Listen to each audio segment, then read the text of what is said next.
Hello friends, welcome to my plus two first year ML Odia CGC class को। तो आज आम प्लस टू फर्स्ट ईयर झेलमती संध्यार पार्ट 3 को आम आलोचना करवा। ऑलरेडी पार्ट 1 पार्ट 2 सरी जाइए एपर्यंत जी देखी ना जल्दी देखी दिंतु। तो आम भी आगे डेरी करनी कहीं समय हूँ मूल्यवान। तो जीवा पार्ट 3 को आम आलोचना कर रखा कौन अच्छी तादेह पढ़ी रखा है। तो चलतु पढ़िया पूर्व समस्त कह रखी एपर्यंत चैनल सब्सक्राइब करना सब्सक्राइब कर नियंतु एवं निज निज सांग पाखु शेयर करंतु। एपर्यंत ऑलरेडी आम सरी जाइए कंप्लीट हो जाइए। तथापि मुझे पूर्वर से कही रखुची जे मंत्री पुओ स्त्री बेश उस पहुँचला कहला अमुक देश राजपुओ तुम लगे झुरी मरुची ता जीवन रे आउ आशा नहीं तुमरी पदिए कौन कथा हुए तो ताको जीवनदान दियंता उआसर काले बाटरे गोटाए असणा घरे पड़ी पेटर भोक नहीं आखिरे निद नहीं ताको थरुटे देखा दियो ता दिहरे जीव पशु जितेबले संगातों राजपुओ मंत्री पुओटी कौन स्त्री बेश धरिकी जाकि राजा कही जे अमुक देश राजा तुम लगे झुरी मरुची तुम्हें को न पाइले तुम सह न कथा जे प्राण हारिदेव बोली कहूँ। तो तेणुक तुमर पदिए कौन कथा ताको गोटे नूतन जीवन दब गोटे नूतन जीवन दान दब तेणुक तुम्हें कौन कर ना ता सहित थरुटे जाए देखा कर कहीं ना सी एबे असणा घरे गोटे पड़ी रही डाके बाट तो अल्प बाटर गोटे छोट घर असना घर से पड़ी रही तुम सह से कथा तुम पाइबापी ता आखिरे निद ना पेटरे भोक नहीं खाऊनी पीऊनी किसी करनी शोनी तुम कथा खाली भावुची तेणु तुम्हें थरुटे जाकि कौन कर ताको देखा हुआ ता सह टिके कथा हुआ किए कहूँ ना मंत्री पुओ कहूँ अनुरोध करुच्ची क्या ना राजजेमा को क्या लगी निज संगात बा राजपुओ लगी ये सारी तो आप कौन हो राजजेमा जाइसंती कि नाई तापर कौन है मुझे कहवाक तो आज क्लास रे कहबा चलतु जेमांक हृदय बड़ कोमल छार ता लगी राजपुटा प्राण जीव प्राण गले दोष क्या लगे कहला जाओ आज रात 10 घड़ी ठेई मु राजपुओ को देखा दे आसबि जेमार हृदयटा हूँ कौन भारी कोमल अति सरल निष्कपट मन जेमांकर राजजेमांकर सरल मनीषटे तो से जेमा भाविले मंत्री बोलते कहते तुमको न पाइले राजपुओ जीवन हारिदेव कौच तुम से पदिए कौन कथा तुम से मुहूर्तक मिलन ताको गोटे जीवन दान दे पारे। तो तेणुक से ना जेमा भाविले जे छाड़ मो लगे गोटे राजपुओर प्राण जीव जदि ता प्राण जीव मो लगी तेज दोष क्या लगे मत लगे राजा भावुं देख जे सी जदि प्राण हारिदेव तेरे दोष क्या लगे मत लगे तेणुक भावी चिंते मंत्री पुओ कहले ठीक अच्छे तुम्हें एवं जाओ मुझे आज राति 10 घटी मुझे राति 10टा को मुझे राजपुओ सह देखा करी बुझीगला। तो तापर कौन है खुशी मन रे मंत्री पुओ फेरिला राजपुओर आनंद कहले न सरे दंडक जुग परी लगुए राति 8 घड़ी 9 घड़ी शेष को 10 घड़ी है तो खुशी मन रे जिते जेमा कहले ठीक अच्छे तुम जाओ ना आज मुझे राशि 10 घटी राजपुओ सह जा देखा आसबि से मंत्री पुओर मनटा भारी खुशी होती जहाँ जेमा मो अनुरोध रखिले आसपाई कहले तो राजपुओ को जाते मंत्री पुओ ये खबर शुणाई देती राजपुओर मन उत्फुल्लित होती आनंद कहले न सरे माने एत आनंदित हो जाइए सत जमी दंडक जुग परी लगुच दंडक अर्थ कौन ना गोटे मुहूर्त ताकू जुग परी लगुच देख जी जी प्रथम थर प्रेम कर फर्स्ट टाइम प्रेम कर देख कथा सह टिके मिसवाई पाखे टे रही तुमको माने मन एत आनंद हो उठुथ पदिए कथा हंती कि मो मन कथा कहीपारती कि आठी कौन राजपुओ को राजजेमा देखा बोली आसुंती तो भाव सेठी परिस्थिति केमिति हेइथिबो राजपुओर मन कौन न होउथिबो आनंदर से ना उत्फुल्लित हो उठी राजपुओर मन ତ ତେଣୁକରି ତାକୁ ଦଣ୍ଡକ ଯୁଗ ଭଳି ଲାଗୁଥାଏ। ଗୋଟିଏ ଗୋଟିଏ ମୁହୂର୍ତ୍ତ ତାକୁ ଯୁଗ ପରି ଲାଗୁଥାଏ। ତେଣୁ ରାତି 8 ଘଡ଼ି ଗଡ଼ିଗଲା, 8ଟା ବାଜିଗଲା, 9 ଘଡ଼ି ଗଡ଼ିଗଲା, 9ଟା ହୋଇଗଲା। ଠିକ୍ ଗଡ଼ିଯିବା ପରେ କ'ଣ ହେଲା ନା ଜେମା କଥା ଭାବୁ ଭାବୁ ନିଘୋଡ଼ ନିଦରେ ଶୋଇପଡ଼ିଲା। କୁଆ କୋଇଲି ବୋବେଇଲେ ରାତି ପାହିଲା, ଆଖି ମଳି ମଳି ରାଜପୁଅ କହିଲା ଜେମା ଆସିନାହିଁ। ସଙ୍ଗାତ ମିଛ କହୁଥିଲା। ଯେତେବେଳେ ରାତି 8 ଘଡ଼ି ବିତି ଯାଇଛି, 9 ଘଡ଼ି ବିତି ଯାଇଛି, ରାଜଜେମାଙ୍କ କଥା ଭାବୁ ଭାବୁ ରାଜପୁଅଟି କ'ଣ ହେଇଛି ନା ଶୋଇପଡ଼ିଛି। ନିଘୋଡ଼ ନିଦରେ ଶୋଇପଡ଼ିଛି, ନିଦ ଲାଗିଯାଇଛି। ତାପରେ କ'ଣ ହେଇଛି ନା ଧୀରେ ଧୀରେ ରାତି ପାଇଛି, କୁଆ କୋଇଲି ରାବିଛନ୍ତି, ସକାଳ ହେଇଛି। ସକାଳ ଯେତେବେଳେ ହେଇଛି ଉଠିଛନ୍ତି ରାଜପୁଅ, ସେତେବେଳେ ଭାବିଛନ୍ତି ସଙ୍ଗାତେ ମୋତେ ମିଛ କଥା କହୁଥିଲେ। ମନ୍ତ୍ରୀ ପୁଅ ସଙ୍ଗାତେ ମୋତେ କ'ଣ ମିଛ କଥା କହୁଥିଲେ ଯେ ଜେମା ଆସିବ ବୋଲି। ସେତେବେଳେ ରାଜପୁଅ ମନ୍ତ୍ରୀ ପୁଅ କହିଲା ଯେ ସଙ୍ଗାତେ ମୋତେ କାହିଁ ମିଛ କଥା କହୁଥିଲ। ମନ୍ତ୍ରୀ ପୁଅ ସେଇଠି ଉତ୍ତର ଦେଲା ନା କ'ଣ କହିଲା। ମନ୍ତ୍ରୀ ପୁଅ କହିଲା କ'ଣ କହିଲ, ଜେମା ଆସିନାହାନ୍ତି। ମୋତେ ପରା କହିଲି ସେ ଆସିବେ ବୋଲି, ଜେମା ଏପର୍ଯ୍ୟନ୍ତ ଆସିନାହାନ୍ତି। ତେଣୁକରି ମନ୍ତ୍ରୀ ପୁଅ କ'ଣ କଲେ, ସେ ରାଜପୁଅର ପକେଟ ଦରାଣ୍ଡି ଖଣ୍ଡିଏ ରୁମାଲ କାଢ଼ିଲେ। ଜେମାର ମୁକୁଟ ଅଙ୍କା, ସେଥିରେ କେତେ ଗୁଡ଼ିଏ ଶଙ୍ଖ ମଲମଲ ପଥର ଖଣ୍ଡ ବନ୍ଧା ହୋଇଛି। ରାଜପୁଅର ରୁମାଲଟିଏ ପକେଟରେ ନାହିଁ। ମନ୍ତ୍ରୀ ପୁଅ କହିଲା ସଙ୍ଗାତେ ଜେମା ଆସିଥିଲେ, ମୋତେ କପଟ କରୁଛ କାହିଁକି। ତ ସେତେବେଳେ ଯେତେବେଳେ ରାଜପୁଅ କହିଛନ୍ତି ଯେ ଜେମା ଆସିନାହାନ୍ତି, ମୋତେ କାହିଁ ସଙ୍ଗାତେ ମିଛ କଥା କହୁଥିଲ ଯେ ଜେମା ଆସିବେ ବୋଲି। ସେତେବେଳେ ମନ୍ତ୍ରୀ ପୁଅ କ'ଣ କହିଛନ୍ତି ଯେ ଜେମା ଆସିନାହାନ୍ତି। କି କଥା, ଜେମା ପରା ମୋତେ କହିଲେ ଆସିବା ପାଇଁ, ଆସିନାହାନ୍ତି ଜେମା। ସେହି ସମୟରେ ମନ୍ତ୍ରୀ ପୁଅ ରାଜପୁଅକୁ ପକେଟ ଦେଖିଲେ। ତାଙ୍କର ପକେଟ ଭିତରେ ଗୋଟେ ରୁମାଲ ବାହାରିଲା। ସେ ରୁମାଲରେ ଜେମାଙ୍କର ମୁକୁଟର ଚିତ୍ର ଅଙ୍କା ହୋଇଛି। ପଥର ଖଣ୍ଡ ଅର୍ଥାତ୍ ଚକମକ ପଥର, ଯେଉଁ ମୋତି ବୋଲି ଆମେ ଯାହା କୁହାଯାଇଛୁ, ସେଇ ପଥର ଚକମକ ପଥର ସେଥିରେ ଲାଗିଛି ରୁମାଲରେ। ଖାଲି ସେତିକି ନୁହେଁ, ରାଜପୁଅର ରୁମାଲଟା ମଧ୍ୟ ରାଜପୁଅର ପକେଟରେ ନାହିଁ। ତ ତେଣୁକରି ମନ୍ତ୍ରୀ ପୁଅ ବୁଝିଗଲେ ନା ଜେମା ଆସିଥିଲେ।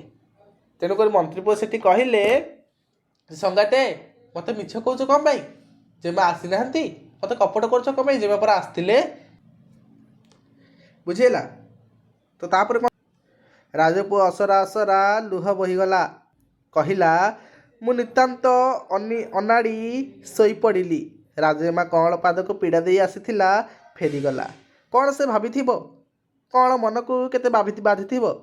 ୟା କହି ଗାଲରେ 2 ଚଟକଣି ମାରିଦେଲା ଏବଂ ନିଜକୁ ବହେ ଶୋଧିଲା। କେଡ଼େ ହୀନ କପଳିଆ ମୁଁ, ଚନ୍ଦ୍ରମାକୁ ହାତ ପାହାନ୍ତାରେ ପାଇ ଛାଡ଼ିଦେଲି। ତ ଯେତେବେଳେ ମନ୍ତ୍ରୀ ପୁଅ କହିଛନ୍ତି ଯେ ରାଜଜେମା ଆସିଥିଲେ, ମୋତେ କାହିଁ ମିଛ କଥା କହୁଛ। ରାଜଜେମା ଆସିଥିଲେ, ତାଙ୍କୁ ମୋତେ ପ୍ରମାଣ ଦେଖେଇଲେ, ନାଇଁ ଦେଖ ଯେ ତୁମର ରୁମାଲ ତମ ପକେଟରେ ନାହିଁ, ରାଜଜେମାଙ୍କ ରୁମାଲ ଅଛି। ରାଜଜେମାଙ୍କ ସେ ରୁମାଲରେ ତାଙ୍କର ମୁକୁଟର ଚିତ୍ର ଅଙ୍କିତ ହୋଇଛି। ରାଜଜେମା ଏଠିକି ଆସିଥିଲେ। ତ ସେତେବେଳେ ରାଜପୁଅ ମନ ଭାରି ଦୁଃଖ ହେଇଛି।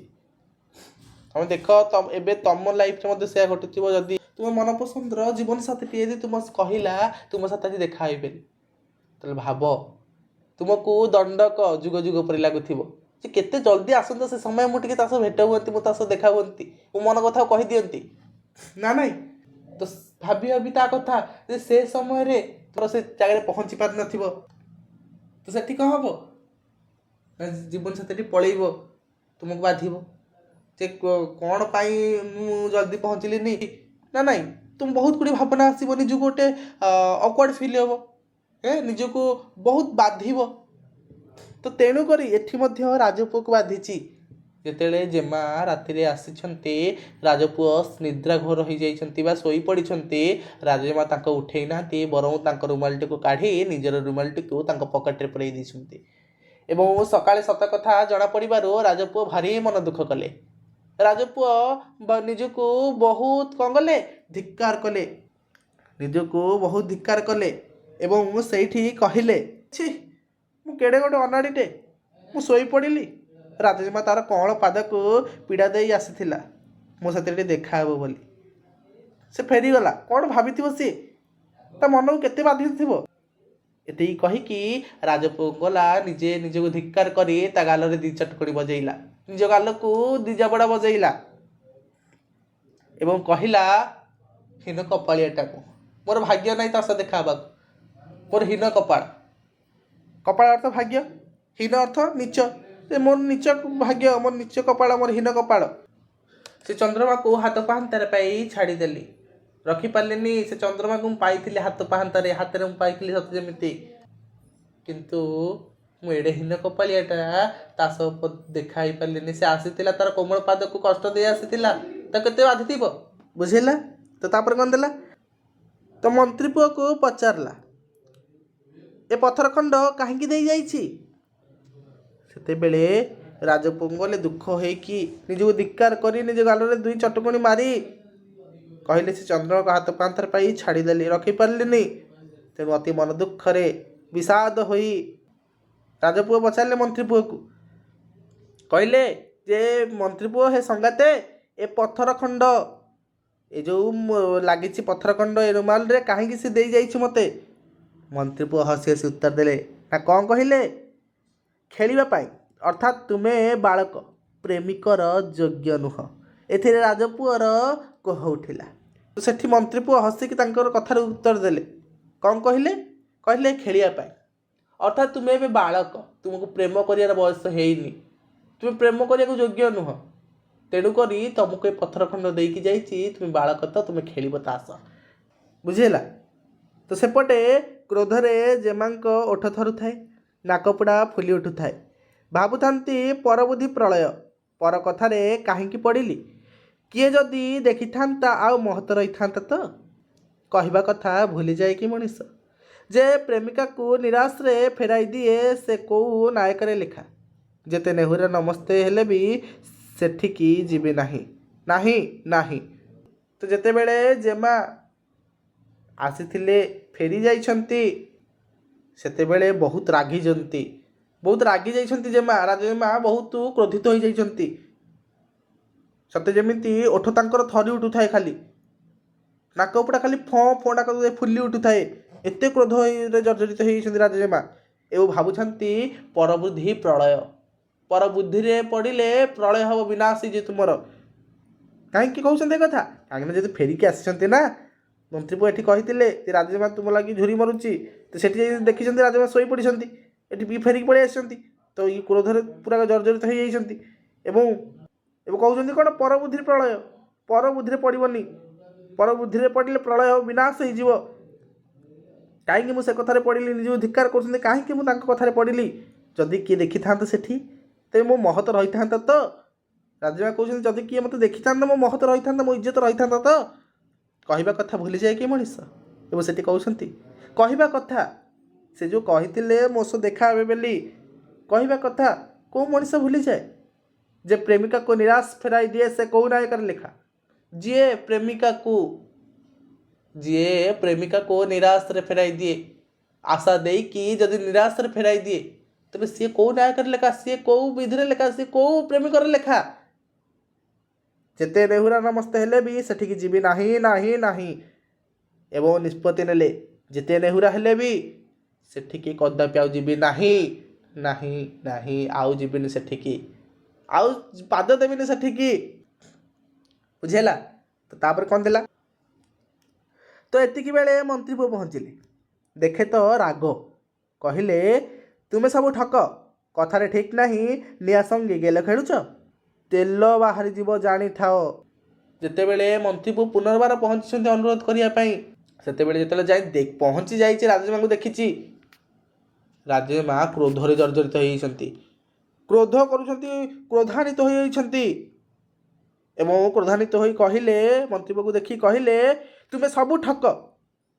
सबू ठक तुम कथा ठीक नहीं निया संगे गेले खेलुच तेल बाहरी जीव जानी थाओ पंगा नौच गोटे राज जेमा तुले पंगा नौच देखिकी तो बुझीगला तो ये पर मंत्री पुआ कौन कहला ना मंत्री पुआ कहला कौन कहला ना जहाँ घटी जाइछि सबु दोष राजपुअर ता दोष मोर मते जहाँ गाड़ी देबार दियो ए भूल आउ हब नाही तो मंत्री पुआ सेठी क्षमा मागी कहला कौन कहला कहला जहाँ भी दोष होइछि सबु राजपुअर से कहीकि शोई पड़ी तेणुक ତା ଦୋଷ ମୋତେ ଦେଇଦିଅ। ତାକୁ ଆଉ ଦୋଷ ଦିଅନି, ଏ ଭୁଲ କେବେ ହବନି। ତୁମକୁ ଦେଖିବା ନିଶାରେ ରାଜପୁଅ ଏକ ପ୍ରକାରେ ବାଇଆ ହୋଇଯାଇଥିଲା। କେତେବେଳେ ଶୋଇପଡ଼ିଲା ଜାଣିପାରିଲା ନାହିଁ। ତୁମକୁ ଦେଖିବା ପାଇଁ ଏତେ ବିବ୍ରତ ହୋଇପଡ଼ିଥିଲା, ଏତେ ପାଗଳ ହୋଇପଡ଼ିଥିଲା ରାଜପୁଅ। ଦଣ୍ଡେ ନ ଦେଖିଲେ ରହିପାରୁନଥିଲା। ଯେ ତାକୁ ଦଣ୍ଡକା ବା ମୁହୂର୍ତ୍ତ ଯୁଗ ଭଳି ଲାଗୁଥିଲା। ତୁମକୁ ଦେଖିବା ପାଇଁ ବ୍ୟାକୁଳ ହୋଇ ଉଠିଲା, ଏତେ ପାଗଳ ହୋଇ ଉଠୁଥିଲା ଯେ କେତେବେଳେ ଭାବି ଭାବି ସେ ଶୋଇପଡ଼ିଛି ନିଜେ ବି ଜାଣିନାହିଁ। ଏବେ ତା କୋହ ଦେଖିଲେ ଗଛପତ୍ର ବି ତରଳି ଯିବ। ଏବେ ଯେଉଁ ସେ ବିଷାଦରେ ଭାଙ୍ଗି ପଡ଼ିଛି, ସେ କ'ଣ ତା ମନ ଯେତେବେଳେ ଦୁଃଖରେ ଭରି ଯାଇଛି, ଏବେ ଯଦି ତା କୋହ ଦେଖିବ, ତା କାନ୍ଦଣା ଦେଖିବ, ଗଛପତ୍ର ମଧ୍ୟ ତରଳି ଯିବେ। ତାକୁ ବଞ୍ଚାଅ, ତା ଜୀବନଟି ତୁମ ହାତରେ। ମନ୍ତ୍ରୀପୁଅ କହିଲେ, ଅନୁରୋଧ କରି ପୁନର୍ବାର କହୁଛନ୍ତି ମନ୍ତ୍ରୀପୁଅ ଯେ ତାକୁ ବଞ୍ଚାଅ। କାହାକୁ? ନା ରାଜପୁଅକୁ ବଞ୍ଚାଅ। ତା ଜୀବନର ନାଟି ଅର୍ଥାତ୍ ଜୀବନ ଦୌଡ଼ି ହେଲା, ତା ଜୀବନର ନାଟି, ଜୀବନ ଦୌଡ଼ି, ତା ଜୀବନଟି ତୁମ ହାତରେ। ତ ସେଠି ରାଜଝିଅ କଥା ଶୁଣି ପ୍ରସନ୍ନ ହେଲା। ଯେତେବେଳେ କହିଲେ ମନ୍ତ୍ରୀପୁଅ ଯେ ହଉ, ସେ ଯାହା ଦୋଷ କରିଛି ରାଜପୁଅଟି, ତାକୁ କ୍ଷମା କରିଦିଅ, ସବୁ ଦୋଷ ମୋତେ ଦେଇଦିଅ, କିନ୍ତୁ ତାକୁ ଯାଇ ଥରେ ଦେଖା କର। କାହିଁକି ନା ସେ ଯେତିକି ବିଷାଦରେ ଭାଙ୍ଗି ପଡ଼ିଛି, ତା କୋହ ଦିଏ ଏବେ ଦେଖିବ ଯାଇ, ଗଛପତ୍ର ମଧ୍ୟ ତରଳି ଯିବେ। ତାକୁ ବଞ୍ଚାଇ ଦିଅ, ତା ଜୀବନର ନାଟି, ତା ପ୍ରାଣ ଏବେ ତୁମ ହାତରେ ଅଛି। ତେଣୁକରି ଏ କଥା ଶୁଣିଲା ପରେ ରାଜମା ଖୁସି ହୋଇଛନ୍ତି, ପ୍ରସନ୍ନ ହୋଇଛନ୍ତି, ବୁଝିଲା। ତାପରେ କ'ଣ ହେଲା? ନିଶା ସାଇଁ ସାଇଁ ଗରଜୁଛି, ରାଜପୁଅ ଆଖିରେ ପଲକ ପଡ଼ୁନାହିଁ। ସେ ମୁହୂର୍ତ୍ତ ଗଣୁଛି, ଚଲାପଥ ଆଲୁଅ କରି ଜେମା ପହଞ୍ଚିଲା। ଯେତେବେଳେ ପୁନର୍ବାର ମନ୍ତ୍ରୀପୁଅ କଥା ଶୁଣି ରାଜଜେମା ପୁନର୍ବାର ଆସିବା ପାଇଁ ରାଜି ହୋଇଛନ୍ତି, ତ ସେତେବେଳେ ରାଜପୁଅ ଅନିଦ୍ରା ହୋଇ ବସିଛି। ଯଦି ଥରୁଟା ଭୁଲ ହେବ, ତେବେ ଆଉ ଥରେ ଭୁଲ କରିବାକୁ କିଏ ଯିବ? କୁହ, ଆଉ ଥରେ କିଏ ଭୁଲ କରିବ? କରିବନି। ତ ସେଇଭଳିଆ ଯେତେବେଳେ ଥରୁଟା ଭୁଲ କରିଦେଇଛି, ସେ ପ୍ରେମିକାକୁ ହନେଇ ହନେଇ ଶୋଇପଡ଼ିଛି। କେତେବେଳେ ରାଜପୁଅ ଥରୁଟା ଭୁଲ କରିଦେଇଛି ନା, ତ ସେଇଥିପାଇଁ ଦ୍ୱିତୀୟ ଥର ଆଉ ଭୁଲ କଲାନି। ଅନିଦ୍ରା ହୋଇ ସେମିତି ରାଜଜେମାକୁ ଚାହିଁ ରହିଲା ଯେ ରାଜଜେମା କେତେବେଳେ ଆସିବ। ତ ଠିକ୍ ନିଶା ସାଇଁ ସାଇଁ ଗରଜୁଛି, ପବନ ସାଇଁ ସାଇଁ ଗରଜୁଛି, ରାତିର ସେ ପବନ ସାଇଁ ସାଇଁ ଗରଜୁଛି। ରାଜପୁଅ ଆଖିରେ ପଲକ ପଡ଼ୁନାହିଁ। ରାଜପୁଅ ଶୋଇନି, ପଲକ ପଡ଼ୁନି ତା ଆଖିର। ଜେମାକୁ କେମିତି ଦେଖିବି, ତା ମନ ଉତ୍ସାହରେ ଭରି ଯାଇଛି। ସେ ଖାଲି ମୁହୂର୍ତ୍ତ ଗଣୁଛି ଯେ କେମିତି ସେ ସମୟଟି ଯିବ, ଜେମାକୁ ମୁଁ ଦେଖିବି। ଚଲାପଥ ଆଲୁଅ କରି ଜେମା ପହଞ୍ଚିଲେ। ତ ଠିକ୍ ସେତିକି ବେଳେ ଚଲାପଥକୁ ଆଲୁଅ କରି ଜେମା କ'ଣ କଲେ, ପହଞ୍ଚିଲେ ରାଜପୁଅ ପାଖରେ। ରାଜପୁଅର ଆଖିରେ ସେ ରୂପ ଚରିଗଲା, ଯେଉଁଠି ପଡ଼ିଲା ସେଠି ଲାଗିଲା। ଯେତେବେଳେ ରାଜପୁଅ ଜେମାଙ୍କୁ ଦେଖିଦେଇଛନ୍ତି, ସତେ ଯେମିତି କ'ଣ ପାଗଳ ହେଇଛନ୍ତି, ସମ୍ମୋହିତ ହେଇଯାଇଛନ୍ତି, ବଶୀଭୂତ ହେଇଯାଇଛନ୍ତି। ସେ ରୂପଟି ତାଙ୍କ ମନ ମଧ୍ୟରେ ଚରିଯାଇଛି, ସେ ରୂପଟି ତାଙ୍କ ମନ ମଧ୍ୟରେ କ'ଣ ଖେଳେଇ ଯାଇଛି, ବଶୀଭୂତ ହେଇଯାଇଛନ୍ତି ରାଜଜେମାଙ୍କ ପ୍ରତି। ରାଜଜେମାଙ୍କୁ ଯେଉଁଠିକି ଦେଖୁଛନ୍ତି, ସେଇ ଆଖି ତାଙ୍କର ଲାଗି ରହିଛି। ସେମିତି ସମ୍ମୋହିତ ହେଇକି କ'ଣ ବଶୀଭୂତ ହେଇକି ତାଙ୍କ ଆଖି, ତାଙ୍କ ପାଖରେ ଆଖି ରହିଛି। ଜେମାଦି ରାଜପୁଅର ରୂପରୁଚିରେ ଖୁସି ହୋଇଗଲେ, ଏବଂ ଜେମାଦି ରାଜଜେମା ମଧ୍ୟ କ'ଣ ରାଜପୁଅର ଯେଉଁ ରୂପ ସୌନ୍ଦର୍ଯ୍ୟରେ ଖୁସି ହୋଇଗଲେ। ଦିହିଙ୍କ ମନ ଯେତେବେଳେ ମିଳିଗଲା, ହସିଲେ ଯେଉଁଠି ହସିବା ଦରକାର ନାହିଁ, କଥାବାର୍ତ୍ତା ହେଲେ ଯାହାର କିଛି ଅର୍ଥ ନାହିଁ, ଆଳାପ ଆମୋଦ ହସି ଖୁସି ଈର୍ଷା ଭାଗ୍ୟ ଦେବତା ଏ ସହିପାରିଲେନି। ନା କ'ଣ ହେଲା? ତ ଜେମା ଯେତେବେଳେ ରାଜପୁଅ ଦେଖିଛନ୍ତି, ଆନନ୍ଦ ହେଇଛନ୍ତି, ଖୁସି ହୋଇଯାଇଛନ୍ତି, ଏବଂ ଦିହିଙ୍କ ମନ ଯେତେବେଳେ ସେଇଠି ମିଳିଛି, ଦିହିଙ୍କ ମନ ଯେତେବେଳେ ମିଶିଛି, ହସିଲେ ଯେଉଁଠି ହସିବା ଦରକାର ନାହିଁ। ସତେ ଲାଗିଛି ହସିଲେ ଯଦି ହସିବା ଦରକାର ନାହିଁ ସେଠି। ମାନେ ଏଭଳି ଭାବରେ ତାଙ୍କର ମନ ମିଳିଛି, ଏଭଳି ଭାବରେ ତାଙ୍କର ସେ ସାକ୍ଷାତ ହୋଇଛି। କଥାବାର୍ତ୍ତା ହେଲେ ଯାହାର କିଛି ଅର୍ଥ ନାହିଁ, କଥାବାର୍ତ୍ତା ହେଲେ କିନ୍ତୁ ସେ ଯାହାର ଅର୍ଥ ନାହିଁ। ଯଦି ତୁମେ ପ୍ରଥମେ ତୁମର ଜୀବନସାଥୀ କି ପାଇଯାଅ, ପାଖରେ ସେ ବସିଥାଏ, ଯେ ତୁମେ କ'ଣ ସବୁ କଥା କହିଦିଅ କି ମନ କଥା? ନା, ଧୀରେ ଧୀରେ ଧୀରେ ଧୀରେ କୁହ ତାକୁ। ତ ସେଇଭଳି ଭାବରେ ତାଙ୍କ ଭିତରେ ଏପରି କଥା ହେଇଛି ଯାହାର କଥାର କିଛି ମୂଲ୍ୟ ନାହିଁ। ଆଳାପ ଆମୋଦ ହସ ଖୁସି, ଏବଂ ସେଇଠି ମିଶିଛନ୍ତି, ଆଳାପ କରିଛନ୍ତି, ଆମୋଦ କରିଛନ୍ତି, ଖୁସି ହୋଇଛନ୍ତି। କିନ୍ତୁ ଏଇସବୁ ଗୁଡ଼ିକ ଈର୍ଷା ଭାଗ୍ୟ ଦେବତା ସହିପାରିଲେନି। ଭାଗ୍ୟ ଦେବତା ନିୟତି କ'ଣ ସହିପାରିଲା ନାହିଁ ଏସବୁ। এই ମିଳନଟି ରାଜପୁଅ ରାଜଜେମାଙ୍କ ମିଳନ ଭାଗ୍ୟ ଦେବତା ସହିପାରିଲେନି। ତେଣୁକରି କ'ଣ ହେଲା ସେଠି? କଟୁଆଳ ନଗର ପରିକ୍ରମା କରୁଥିଲା, ତା କାନରେ ଶବ୍ଦ ବାଜିଲା। ସେ କାନ ଆଇଲା, ଏତେ ରାତିରେ କିଏ ଏମିତି ହେଉଛି? ଓହୋ, ଏ ତ ଜେମାଙ୍କ କଣ୍ଠସ୍ୱର। ସତ ତ ଜେମା। ଜଗୁଆଳି ହୁକୁମ ଦେଲା, ଏ ଦୁହିଁଙ୍କୁ ବନ୍ଦୀ କର। ଯେତେବେଳେ ମିଳନ ହେଇଛି ରାଜପୁଅ ଆଉ ରାଜଜେମାଙ୍କର, ସେତିକି ବେଳେ ଜଗୁଆଳି କ'ଣ କରୁଥିଲା? ରାତିରେ ସେ ନଗରକୁ ପରିକ୍ରମା କରୁଥିଲା, ଜଗୁଥିଲା। ତ ଠିକ୍ ସେତିକି ବେଳେ ରାଜପୁଅ ଆଉ ରାଜଜେମାଙ୍କର ଯେଉଁ କଣ୍ଠସ୍ୱର ଜଗୁଆଳି କାନରେ ବାଜି ଉଠିଲା ଯେ କିଏ ଇଏ? ଏତେ ରାତିରେ ପୁଣି କିଏ କଥା ହେଉଛି? ଜଗୁଆଳି ଭାବିଲା ଏତେ ରାତିରେ ପୁଣି କିଏ କଥା ହେଉଛି ସେଠି? ଏବଂ ଜଗୁଆଳି ଭାବିଲା ସତ ତ ଇଏ କ'ଣ ଜେମାଙ୍କର କଣ୍ଠସ୍ୱର ଶୁଣାଯାଉଛି। ଏବଂ ସେଠି ଯାଇ ଦେଖେ ତ ସତ ତ ଇଏ ତ ଜେମା। ଦେଖିଲା ଇଏ ହେଉଛି ଜେମା। ଜଗୁଆଳି ସେଠି ହୁକୁମ ଦେଲା ନିଜର କ'ଣ ସୈନ୍ୟମାନଙ୍କୁ ଯେ ଏ ଦୁହିଁଙ୍କୁ ବନ୍ଦୀ କର। କେଉଁ ଦୁହିଁଙ୍କୁ? ନା ରାଜପୁଅ ଏବଂ ରାଜଜେମା ଦୁହିଁଙ୍କୁ ବନ୍ଦୀ କର। ବୁଝିହେଲା ସମସ୍ତେ? କିଏ ବୁଝିପାରିଲେନି? ହେଲା। ବନ୍ଦୀ କରିବା ପରେ କ'ଣ ହେଇଛି ଆମେ ନେକ୍ସଟ ଭିଡ଼ିଓରେ ପଢ଼ିବା। ଠିକ୍ ଅଛି? ତ ଏପର୍ଯ୍ୟନ୍ତ ଯିଏ ବୁଝିପାରୁନ ମୋତେ କୁହ। ହେଲା। ତ ଆଜି ପାଇଁ ଏତିକି ଥାଉ। ରହୁଛି। ନମସ୍କାର। ଜୟ ଜଗନ୍ନାଥ।